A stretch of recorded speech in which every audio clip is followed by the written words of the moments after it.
You're listening to Campus Killings, brought to you by AbJack Entertainment. Be sure to check out some of the other great true crime podcasts from this network, including The Murder in My Family, DNA ID, Zodiac Speaking, Scene of the Crime, Missing Persons, Beyond Bizarre True Crime, and Citizen Detective. all of these podcasts are available for you to binge on right now, wherever you listen to podcasts. Subscribe where you're listening to this podcast so you don't miss an episode.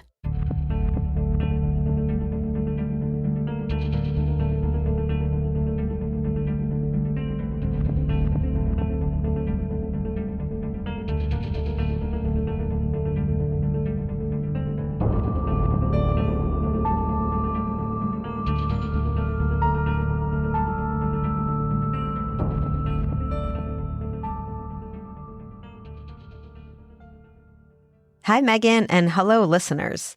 Today's case takes us back to Penn State at State College. We most recently covered Penn State last season in episode 34, Jillian Roberts. We're returning this season to look at the unsolved mystery of Betsy Aardsma. Her story intrigued me since it's technically on the books as a cold case, but investigative journalist David DeCock did an incredible deep dive into Betsy's story and believes that he has solved it. His book, Murder in the Stacks, Penn State, Betsy Aardsma, and the Killer Who Got Away, details his intense search to get to the bottom of Betsy's murder. And most of our information for today's episode comes from his book. We'll be sure to link to it in the show notes for any of our listeners who would like to check it out. Ooh, interesting, Amy. You're doing one where someone thinks they solved it. That's kind of cool. Yeah, and I'm very curious what you and our listeners think. Okay. Because we don't know for sure if it's solved. Right. It's just someone who thinks they have. Yeah. Since DeCock's research is so deep and nuanced, we'll be covering Betsy's case over 2 episodes today. And while we normally do some overall background on the university, we invite you to go back and listen to episode 34 for that information, since today we'll be focusing on one particular building, and that is Penn State's Petit Library. Starting in 1937, Petit Library was built and added on several times over the course of 20 years. At its final stage, it was a large, sprawling building that sat atop a hill at the upper end of what is known as Penn State's Mall, which is basically a tree-lined walkway that ran right through the center of the campus. While impressive, the add-ons made little architectural sense, so the library was more like a maze than a building. And in 1969, before the advent of computers, most of the library's main floor was taken up with hundreds of cabinets containing the card catalog. And for our listeners who may not know, prior to digital records, library books were cataloged on index cards kept alphabetically by author, title, or subject. And these were kept in small wooden drawers that students had to thumb through to find the book's number before going in the stacks to find it. Megan, did you have to work with this system? Of course. You said card catalog, and all of my childhood memories came flooding back. Yes, of course. Yes. And, today we're very spoiled. We could pop in a title or an author on the library website, put in a request, and have it ready for pickup. Or even more so, just access the ebook and not even have to get the hard copy of the book. But in 1969, most students were on their own to find their research books. After finding the right number for their book, Penn State students had to go through a small door that led down a narrow, winding staircase to the stacks. And these were located underground in a maze of floor-to-ceiling bookshelves with aisles so tight that people had to turn sideways just to pass one another. I remember my college library was very similar. Yes, absolutely. And here there were no windows, only sets of dim overhead lights, many of which were often not on. And at the end of each stack was a desk with high sides to keep out distractions for the person who was using it to study. Now, on this underground level, there were no security cameras and no librarians. All the librarians were on the first floor where the card catalogs were located. And nobody ever even did a sweep of the stacks before the building closed at midnight. There are several noted instances where students ended up getting stuck down in the stacks overnight because they had fallen asleep at their study desk or simply lost track of time. And again, this was the 60s. There were no cell phones and not even pay phones down in the stacks, so no one to call if you got trapped or if you had an emergency. So How scary is they that? were basically locked in for the night? Pretty much, and they often had emergencies there. The Penn State Library was frequently not a safe place to be for students. By 1969, the library director had received numerous complaints from students about horrible things that were happening in the stacks. The terminology used in the 60s was nuances, but today, these instances would more likely have been classified as sexual molestations, indecent exposures, or sexual deviancy. Okay. It's like a hotspot for this type of behavior. All right. Yeah. And to make matters worse, Penn State was an open campus, so anyone from the surrounding community had access to the library. So the librarians had no control over who was going into the stacks for legitimate reasons and who was going to be there because it was an unmonitored area. There were many reports of female students being molested or being forced to deal with flashers while they were trying to look for their books. What's with all the flashers headed to the stacks? Okay. Likewise, pornography was illegal in the 60s, and there were several instances of individuals using the darker corners of the library or the bathrooms in the stacks to masturbate while looking at porn. Oh, boy. And while the library director begged the university to provide the library with a permanent campus patrol officer who would walk the stacks, these requests were rejected. Do you have any idea why, Amy? Well, the reason given was that there was only about 50 campus patrol officers, and that was for 300 buildings. So public safety couldn't, or simply would not, justify giving one exclusively to the library. There were also apparently some academic politics going on between the director of campus safety and the director of the library, and that could be the real reason for the refusal. That has But to be the either real. way, this is sad. That has to be the Because real the students reason are the because seems like a hot spot for crime. It seems like they would devote one officer if there wasn't something else going on, I would say. And, unfortunately, the students are the ones who suffer here. Yeah. Instead, the University Safety Committee administered 15,000 copies of a pamphlet to all female students entitled, quote, "Woman Alone, Target for Trouble," alerting them to the dangers of being on campus by themselves. Oh, gosh. Maybe there should be pamphlets for the men and tell them to stop molesting the women. Exactly. Yeah. This, of course, did nothing to make the library a safer place, and while the library decided to cobble together its own funds to hire a private security guard, they could only afford one officer to patrol the stacks for just a few hours in the evening. So there was never 24/7 coverage, and since the stacks were vast, many incidents still escaped the guard. So while it was a shock when a graduate student named Betsy Aardsma was found face down in one of the aisles surrounded by fallen books, in many ways it was an incident just waiting to happen in an environment like Petit Library. But how had Betsy ended up there? To help answer that question, let's meet Betsy. Betsy's first choice in her academic studies had not been Penn State, but like many of the choices in Betsy's life, it often took her doing something she didn't want to find out what she did want. A native of Holland, Michigan, a small predominantly Dutch town not far from the eastern shore of Lake Michigan, Betsy was part of the post-war baby boom and the middle child in a family of 4. Both of her parents had attended Hope College, the deeply conservative Dutch institution located within Holland's perimeters. And while her mother was a stay-at-home mom after her children were born, both of her parents valued education and they encouraged their children in academic pursuits.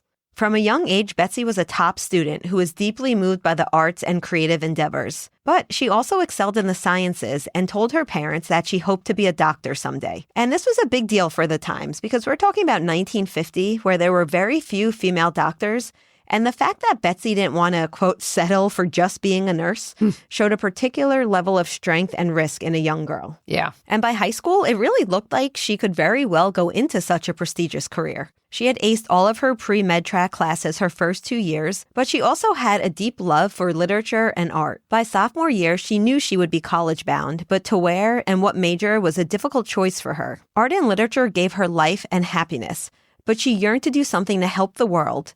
And when the U.S. joined the Vietnam War in 1965, Betsy felt that going into medicine was a tangible way to make a difference in the struggle. And if anyone had the tenacity to become a female doctor in the 60s, Betsy's friends all agreed that it was her. Not only was she driven, but her grades were so high that she won a Michigan competitive scholarship that would give her state grant money to attend the University of Michigan. However, her parents were both alumni of Hope College, as well as her older sister and several cousins and uncles. And it was a difficult thing to be the first in the family not to attend Hope, which had a spectacular pre-med program. Wait, so I'm sorry, she's Well, choosing between Hope and state school, but how does this will play into Penn State at some point? Yes. Okay, I'm like, wait, I must have missed Yes. something. Okay.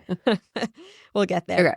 So while Betsy really wanted to go to the University of Michigan because the school was large, it had a vast variety of programs, And most importantly for her, it was far from the small, quiet town of Betsy's youth. She eventually yielded to family pressure, though, and began her undergrad at Hope College. It didn't last long, though, as Betsy's free spirit didn't match the ultra-conservative culture at Hope, nor did her interest in pre-med take any real hold. By the end of her freshman year, aside from one zoology course, she had taken nothing for her pre-med and a multitude of classes in English literature and art. Hope's culture was stifling to Betsy and far too close from home. She felt that she needed to spread her wings and do something that she really wanted to do. So over that next summer, she applied and was accepted to the University of Michigan, where she majored in English literature. Okay. And again, we'll get to Penn State. Okay.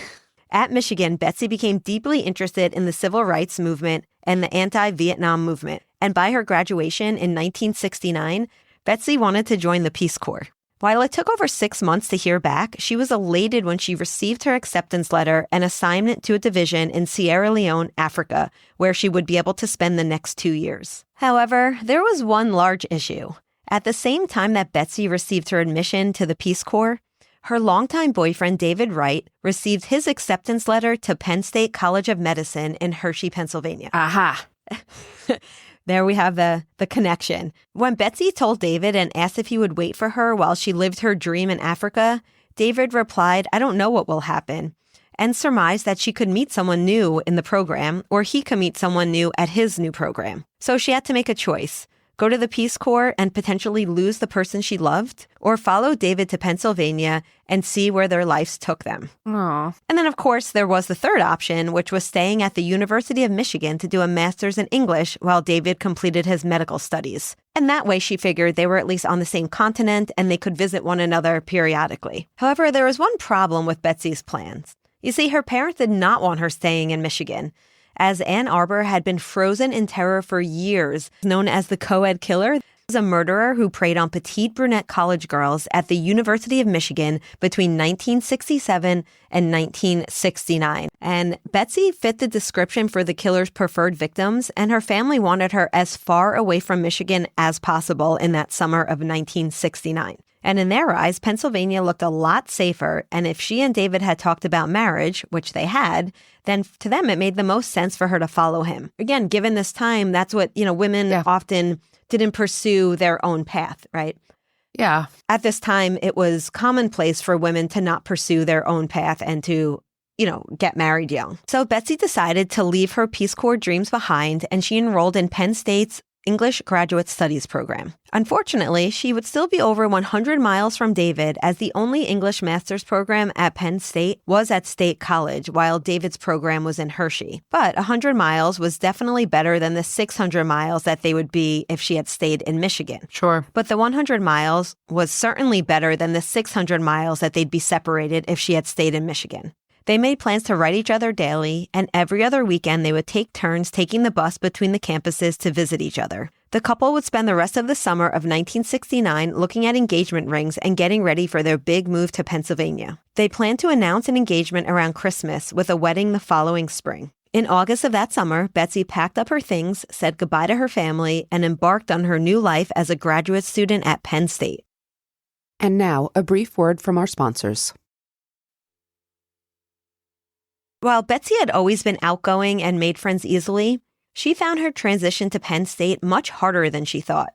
For one, the culture at Penn State was much different than what she'd come from at the University of Michigan. Penn State was half the size of University of Michigan, and where Betsy had enjoyed going to all of the cultural programs, rallies, and political teach-ins in Michigan, she found that without a car, which she didn't have, that there wasn't that much to do at Penn State at the time. Right. And as David D. Cox says in his book, Penn State offered about as many cultural events in a semester as Michigan offered in a weekend. Wow. I'm not surprised. Yeah. And while Betsy did make a few friends in her graduate program, the amount of work she had for school didn't leave her much time to hang out anyway. And again, this is coupled with the fact that on most weekends, she was either taking a bus on the 100-mile trip to Hershey to visit David, or he was in town visiting her.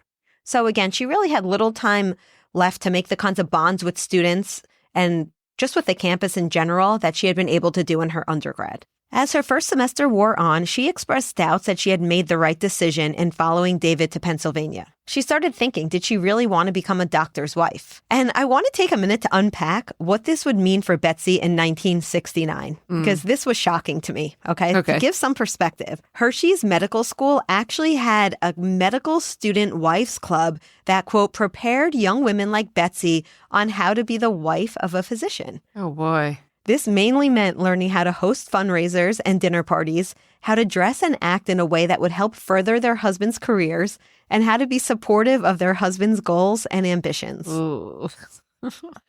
At least we've come, like some people, sometimes we feel like we haven't come that far, but then you hear things like this and you feel like, okay, at least we're making strides. Oh.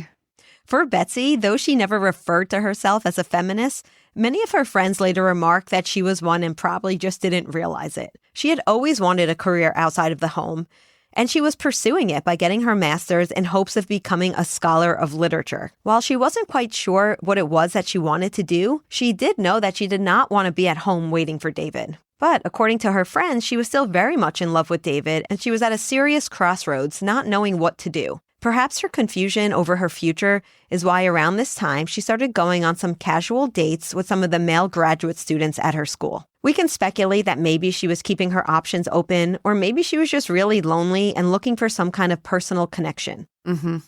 Either way, there are at least 2 documented men that she went out with in the first 2 months at Penn State. And it's unclear if David knew she was seeing other people. I don't believe he ever remarked about it in interviews, but that doesn't mean that this wasn't something they had discussed. Right. So who were the men that Betsy went out with? Do we know anything about them? Well, the first man she met through her English class was named Larry Paul Maurer. He lived in the same dorm as her, and he was also doing his master's in English literature. And according to classmates' recollections, he was immediately attracted to Betsy. The two went to get a cup of coffee one time, but when Larry asked Betsy to go to a movie, she declined, later telling her roommate that Larry was, quote, too forest ranger for her. Basically, what I think she might have meant by this was that he was very into hunting and fishing and other outdoor activities, and these just weren't areas that Betsy was interested in. The second man who took Betsy out lasted a little bit longer, but it also didn't end well. Betsy met Rick Hafner after running into him at the front door of their dorm not long after move-in. Ironically, this man was Larry Maurer's roommate, the other guy she had dated. Oh, okay. Rick introduced himself as a geologist who was in the middle of his master's thesis. He was tall and handsome and very smart, which according to Betsy's friends fit the type of man that she tended to be attracted to. He was described as always looking immaculately dressed except for the khaki pants that he wore every day, signaling his work as a geologist. In October, the two went out for ice cream, they had dinner at one of the restaurants on campus, and Rick took her out to the town for bowling a few times. However, only about 4 weeks into seeing each other, Betsy abruptly ended the casual relationship. Are these two going to become important later on? They might. I mean, again, we know that something happens to Betsy. Right. So now we're just getting an idea of who is in her life. Okay. In letters that Betsy wrote to her family, she described Rick as, quote, a creep. And in the same letter, also seemed to be sharing some premonitions that someone wanted to do something bad to her. Okay. Now, we don't know exactly what made Rick creepy to Betsy, but even David noticed something was wrong in her letters. As around the time that Betsy stopped seeing Rick, she told David that she wanted to move to Harrisburg to be closer to him. And it didn't seem that David knew she had been hanging out with other men, so at the time, he took her need to move closer to him just as a sign that she was missing him. And it wasn't until after her murder that he wondered if it was because she'd become scared of someone at State College. Right. You said she thought she had a premonition. That's interesting. Was that based on anything, or we don't really know much more? We don't really know, but unfortunately for Betsy, neither her premonitions to her family or her boyfriend's suggestion that they spend Thanksgiving together would save Betsy from her ultimate fate. We'll return after a brief word from our sponsors.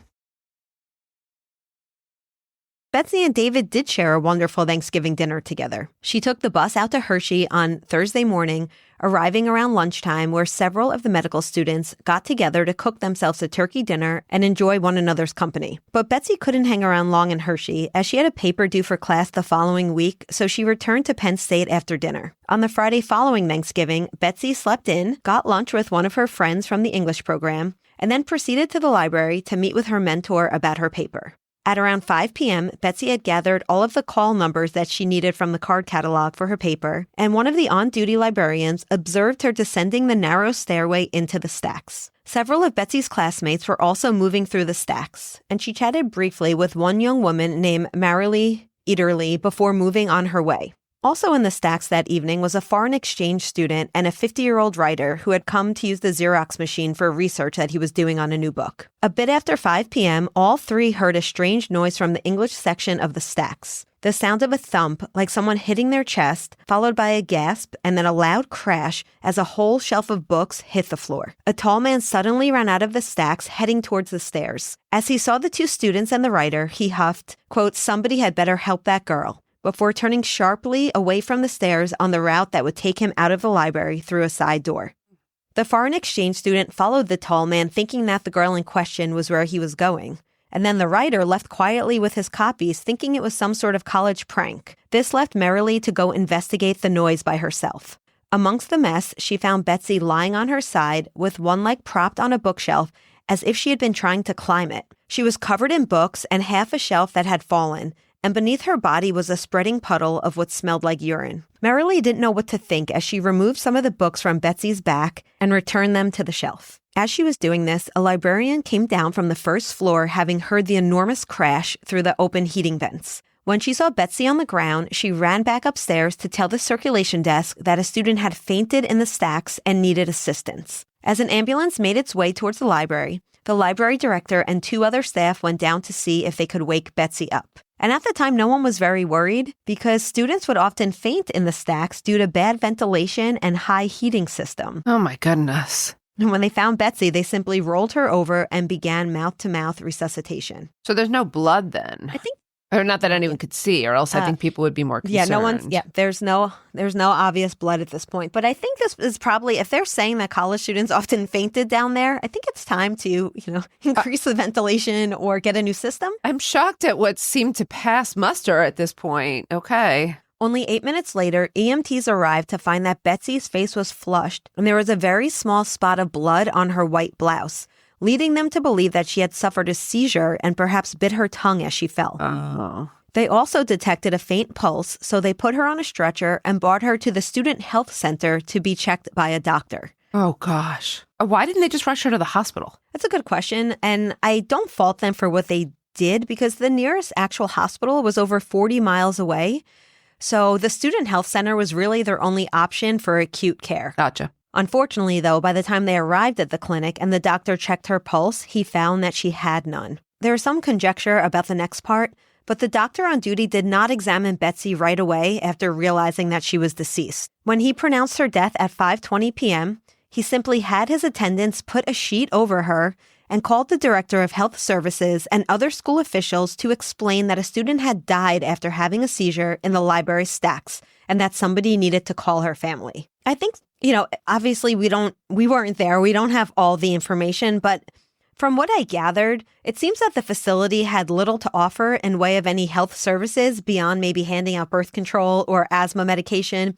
It was almost more like a general practitioner's office or an urgent care, not a medical facility. So I think it's possible that no one on duty really knew what to do with somebody deceased. Yeah. Also, the doctor who was on duty was an ENT, not a generalist or not an internist. Okay. And he had just come on shift, so he probably had no idea what he was even looking at. Right. It wasn't until around 6 p.m. that the doctor called the Pennsylvania State Police to notify them that a Penn State student had died of unknown causes. A young trooper named Mike Simmers was dispatched from the trooper barracks located around 30 minutes from the university. And he was actually a student at the college himself, and he also acted as an undercover officer looking into the anti-Vietnam protesting going on at the school. So this is someone who's very familiar with the campus. However, he didn't go to the health services first. He went straight to the library with no more information other than a student had died in the stacks. Campus security showed him where Betsy had gone down and told him how she'd been found in a puddle of urine with books on top of her. But the trooper was distressed to see that after Betsy had been removed to the health center, the library staff had cleaned up the stacks. The books had been reshelved, the urine had been mopped up,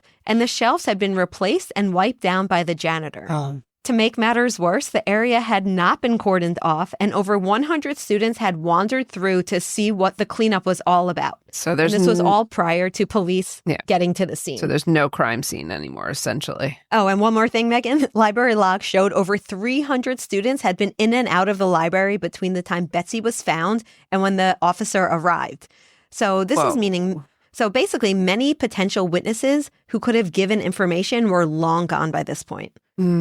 Okay. After telling public safety to resecure the scene, Simmers went to the health center to see if the doctor could give him any information to help him figure out what had happened. Much to his shock, the doctor met him at the door, declaring that Betsy had not died from the complications of a seizure, as initially thought. Now, this doctor had just examined her finally after over an hour. Not clear why it took so long, but the doctor found an inch-wide slit in her left breast, which was right under that small blood stain that was found on her blouse. Ah, I see.